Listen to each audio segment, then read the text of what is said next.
మహిళా సమృద్ధి యోజన పథకాన్ని త్వరలోనే అమలు చేస్తామని ఢిల్లీ సీఎం రేఖా గుప్తా తెలిపారు. అర్హులైన మహిళలకు నెలకు 2500 ఆర్థిక సాయం అందజేస్తామన్నారు. ఇందుకు సంబంధించి 5100 కోట్లను కేటాయించేందుకు మంత్రివర్గం ఆమోదం తెలిపిందన్నారు.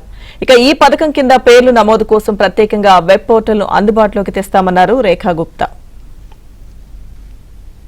आज से इस महिला समृद्धि योजना दिल्ली सरकार के द्वारा गरीब बहनों को दिए जाने वाली 2500 रुपए की राशि को अप्रूव कर दिया गया है दिल्ली कैबिनेट के द्वारा। मैं दिल्ली की बहनों को बधाई देती हूँ और ये भी निश्चित किया गया है कि दिल्ली की बहनों की सुरक्षा और समृद्धि दोनों पे काम किया जाएगा।